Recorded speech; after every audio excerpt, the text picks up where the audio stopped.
Je suis Maître Guy Ndomboyo, le ministre d'État en charge des relations avec le Parlement dans le gouvernement Souminois II, votre humble serviteur. Comme nous le savons tous, dans notre régime politique, le gouvernement est l'émanation de l'Assemblée nationale. C'est l'Assemblée nationale qui investit le gouvernement. En termes de régime politique, ça rend le gouvernement responsable de son action vis-à-vis de l'Assemblée nationale. Et puisque on vous investit sur base de ces programmes, la Constitution a prévu des mécanismes à travers lesquels, c'est l'article 138, où le gouvernement doit rendre compte auprès du Parlement.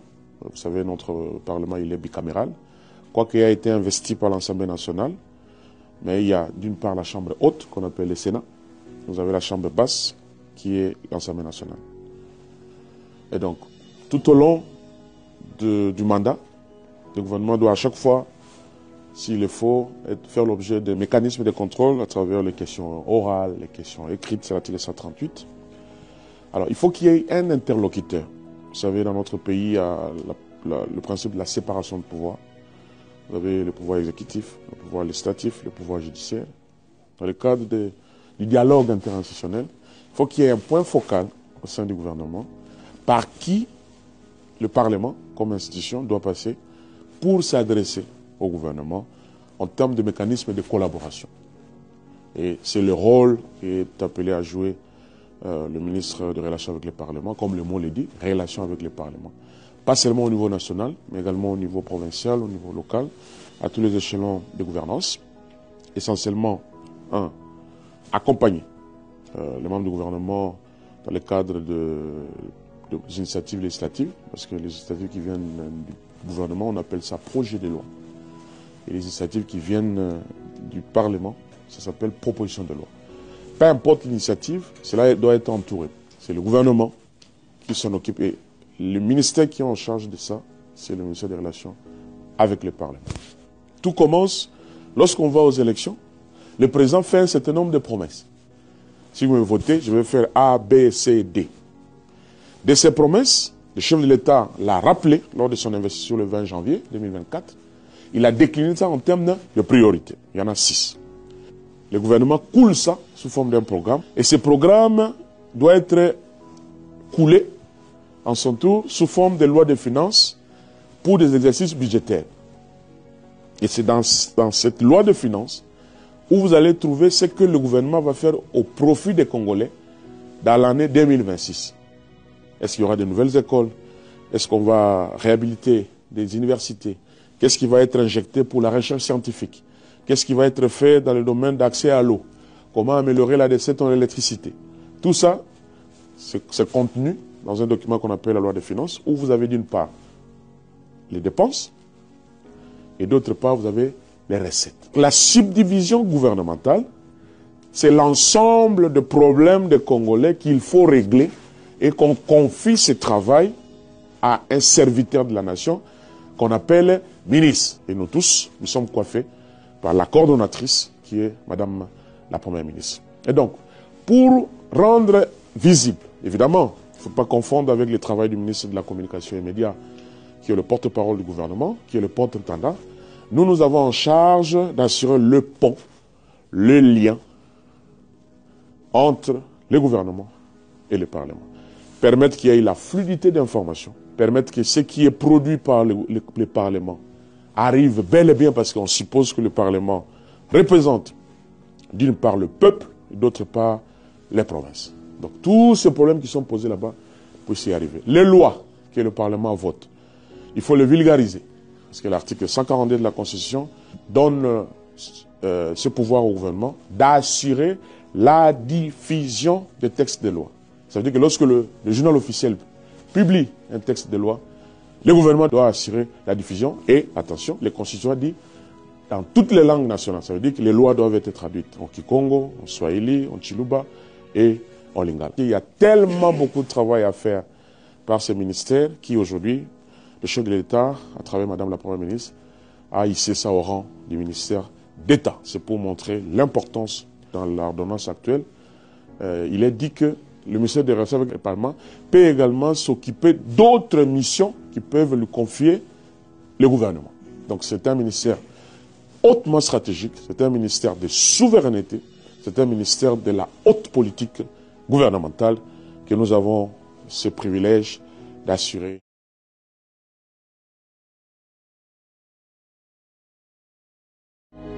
Le ministère doit permettre à ce que l'information circule de manière fluide entre le gouvernement. Ça veut dire que ce qui est réalisé comme action au profit de la population soit connu de ses représentants.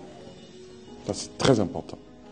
De deux, puisque le Parlement a pour vocation de voter des lois, le ministère doit également s'assurer que toute initiative qui vient du Parlement arrive bel et bien au niveau du gouvernement, qu'on y ajoute une réflexion dans le sens d'accompagner l'action du gouvernement. C'est très important. Le ministère doit s'assurer qu'il y a un dialogue. Vous savez, le dialogue, c'est ce qui est un outil, c'est un instrument important qui permet de dissiper les malentendus. Le droit à l'information. Le gouvernement a initié un programme, je vous donne un cas, de PDL 145 territoires. Eh bien, il faut que les élus ou les élus des élus, dans le cas des sénateurs, puissent savoir le moyen viendra d'où, quel est le résultat qui est attendu de ces programmes, ça va toucher combien de Congolais. Ça, c'est dans un mécanisme de collaboration interinstitutionnelle. Et donc, le cordon ombilical entre le gouvernement, qui est l'émanation de l'Assemblée nationale, de manière stricte, et du Parlement dans son ensemble, tout ce qu'il fait, c'est comme quand vous êtes détenteur d'un mandat. Le gouvernement a reçu un mandat de la part de l'Assemblée pour aller faire des choses pour les souverains primaires.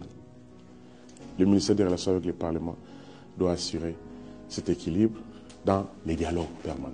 Parce que les deux pouvoirs doivent continuellement échanger, parce qu'il s'agit d'agir au profit de la population, ça c'est le rôle du gouvernement, et cette population qui a ses représentants dans les institutions doivent contrôler la qualité de l'action, parce qu'il ne suffit pas seulement d'agir pour agir, mais il faut également tenir compte de la qualité de l'action. Il faut user de la transparence. Le gouvernement peut également initier des lois sous forme de projets. Ces textes, chaque sectoriel est libre de préparer les lois. Mais il faut aller les soumettre dans un organe qu'on appelle au gouvernement la commission des lois. Avant de l'amener au Conseil des ministres pour son approbation, ensuite il faut l'envoyer au Parlement.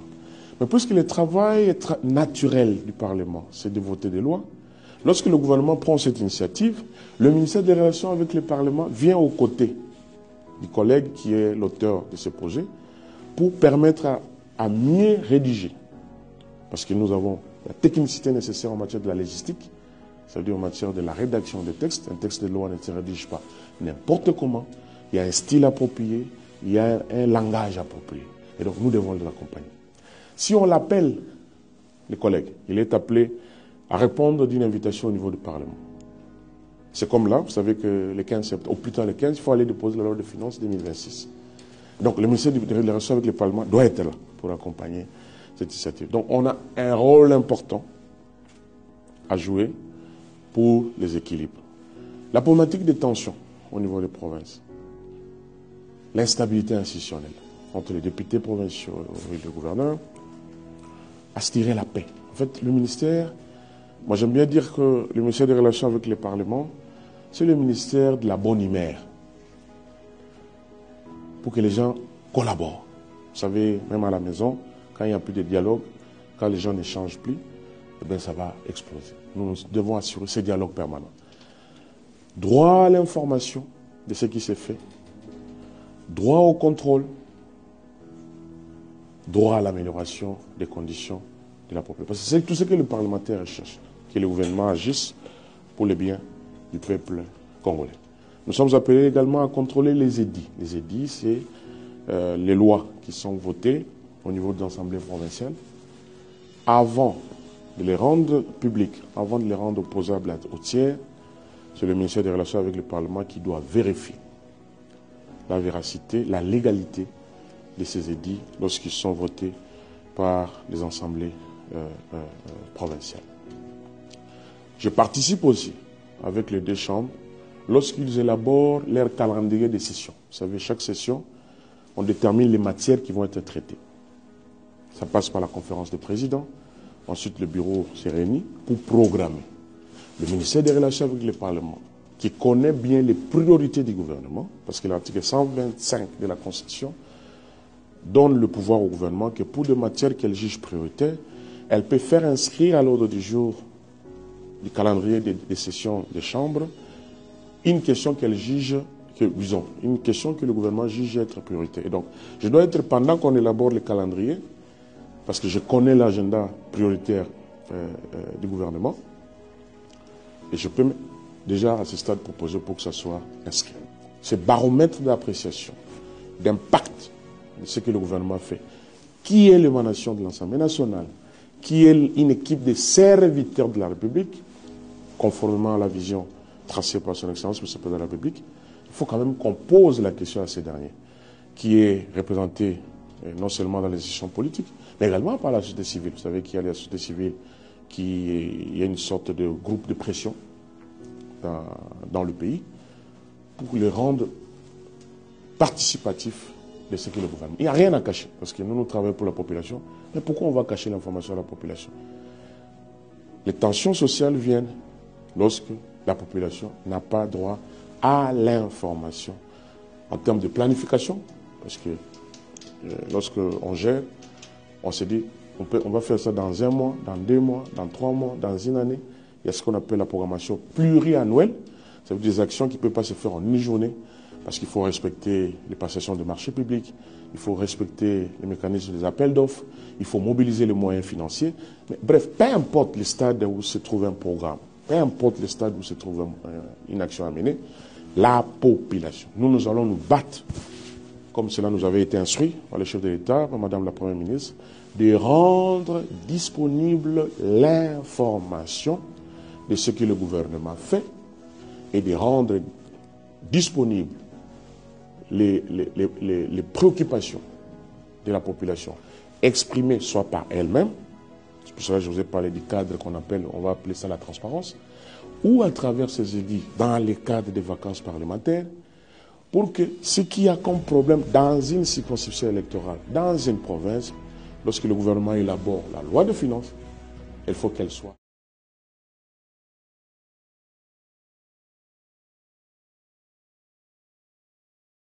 Je l'avais déjà fait, mais je profite également de cette occasion pour dire un grand merci à son Excellence Félix-Antoine Tshisekedi Tshilombo, président de la République, chef de l'État, pour cette confiance renouvelée à notre modèle de ces personnes. Le gouvernement a été investi depuis le 12 juin. Le gouvernement qui est conduit par Madame la Première ministre, à qui nous disons aussi merci. Nous vous promettons d'être exemplaires et nous vous promettons d'assurer une meilleure collaboration pour que le programme d'action PAC 2024-2028, qui vous tient à cœur, parce que cela découle de la vision du chef de l'État, ne soit pas un simple slogan, que les Congolais vivent la réalité dans leur vie quotidienne. Et donc, puisque nous parlons de la réalité dans leur vie quotidienne, notre rôle sera de s'assurer que le peuple, soit directement, soit indirectement à travers les élus, puisse avoir la bonne information. Pas en termes de promesses, mais en termes de ce qui est fait et des résultats obtenus dans le sens d'impacter la vie des Congolais. Et pour cela, en se servant de l'expérience des aînés qui m'ont ouvert leur cœur, ce que je leur avais dit, dites-moi ce que vous avez bien voulu accomplir, mais que le temps avait fait défaut. Eh bien, ils m'ont livré leurs secrets. Malheureusement, je ne peux pas les livrer en public. Les Congolais n'ont pas besoin de discours. Les Congolais attendent que leur vie soit impactée. Et je leur promets que je mettrai tout ce qui est de mon pouvoir, toute mon énergie, pour être à la hauteur de bénéficier de la confiance du peuple à travers le chef de l'État qui a été élu massivement par cette population. Nous allons nous battre pour rendre fluide l'information, parce que le peuple doit être au courant de ce qui s'est fait. Permettre aux élus, lorsqu'ils reviennent de leurs vacances parlementaires, valoriser les rapports des vacances parlementaires. pour que la loi de finances ne puisse être que le reflet de vrais besoins des Congolais disséminés à travers le pays. Nous allons également s'assurer que les députés ont accès aux membres du gouvernement pour leur poser des questions. Pas forcément dans le cadre de l'article 138. Oui, vous pouvez l'enclencher. Question orale. Question orale avec débat. Mais nous allons innover en mettant en place un cadre. Je vais prendre dans les jours à venir un arrêté pour créer la session d'évaluation de l'action du gouvernement. Ce sera des plateaux qui vont réunir des élus sur un même plateau avec les membres du gouvernement. Généralement, les députés sont interviewés par des journalistes séparément. Après, ils vont aller interviewer des ministres, alors que les deux pouvoirs, législatif et exécutif, qui sont appelés à travailler ensemble pour la population, rare est le moment où on voit les députés, les sénateurs, ensemble avec les membres du gouvernement pour échanger. Ces cadres-là n'existaient pas. Il y a un peu une sorte d'antagonisme. C'est toujours un peu chaud. Des initiatives de députés qui se retrouvent dans les réseaux sociaux. Des interviews données aux radios, aux télévisions, déjà annonçant que tel est appelé. Non. On va faire pour qu'il n'y ait pas d'animosité, parce qu'il n'y a pas d'animosité lorsqu'on travaille tous pour le bien de la population. Et donc on va faire ce qu'on appelle la saison d'évaluation de l'action du gouvernement. Il y a un concept qu'on a créé qui s'appelle l'hémicycle. Habituez-vous de voir ça sous forme de support en magazine, en journal papier. Il y aura un espace télévision qui va s'appeler l'hémicycle, qui sera le cadre d'échange entre les décideurs et le peuple ou ses représentants. Ça sera une première, ça je vous promets déjà. Je vois comment le débat va être roulé, parce que les parlementaires viendront avec la loi de finances, avec le programme d'action, avec le problème de leur circonscription, et le sectoriel devra dire ce qui est fait dans son secteur, dans la circonscription électorale de l'ELI. Au moins, on va opposer la loi de finances aux réalités, les confronter aux réalités des terrains. Nous, c'est programme d'action, loi de finances, action sur le terrain. Il faut que les représentants confirment que, oui, nous avons reçu des kits médicaux. Tel hôpital a été réhabilité. Nous ne viendrons pas pour dire non, nous planifions. Non, nous allons venir pour dire à Aketi, à Chilenge, en Mbujimaï, on est parti de tel niveau de prise en charge médicale. Voilà le niveau atteint en termes d'équipement. Également, en termes de qualité, attention, des médecins. Et nous viendrons dans ce cadre qu'on appelle la session d'évaluation du gouvernement. Nous allons aussi nous pencher sur la question de la formation et de la mise à niveau. Nous allons proposer une académie. Pas seulement pour les élus, mais pour toute autre personne. C'est un peu comme l'ENA dans la filière administrative. Nous allons également proposer une académie qui va servir d'instrument scientifique. Ça, ce sera en collaboration avec ma collègue, la ministre de la Recherche scientifique, en jumelage avec des grandes écoles internationales comme, je ne vais pas dévoiler les noms ici, dès que le jumelage sera établi, nous allons donc vous en faire part. Nous allons également, en collaboration avec la présidence de la République, pour permettre d'avoir accès à la vulgarisation de toutes les lois. Ça ne sert à rien de voter des lois que la population elle-même ne comprend pas, que la population elle-même ne sait pas, même s'il y a un principe en droit qui dit « nul n'est censé ignorer la loi ». Mais il faut qu'ils connaissent. Lorsque les lois sont publiées au journal officiel, l'article 142 de la Constitution, alinéa 2, demande au gouvernement d'assurer la diffusion des textes de loi dans les 4 langues nationales. Donc, on doit avoir le code minier en Chiluba. Ce n'est pas moi qui l'ai dit, c'est la volonté du constituant, l'article 142. Le code minier en Chiluba, en Swahili, en Kikongo et en Lingala. Ne pas le faire, c'est une violation de la Constitution. Et donc le ministère des Relations avec le Parlement va s'occuper de ça parce que cela fait partie de nos attributions. Les dialogues au niveau des provinces, c'est très important. Les députés provinciaux et les gouverneurs doivent désormais travailler main dans la main parce que de la vision du chef de l'État, de ses priorités, du programme d'action, même si l'article 202 et 203 de la Constitution prévoit des matières qui relèvent de la compétence du pouvoir central et des matières qui relèvent de la compétence du pouvoir des institutions provinciales, mais il y a toujours des passerelles de collaboration. Même s'il y a la loi sur la libre administration de province, il y a toujours des mécanismes de collaboration. C'est de ça que nous allons assurer la bonne vie, la survie, la bonne marche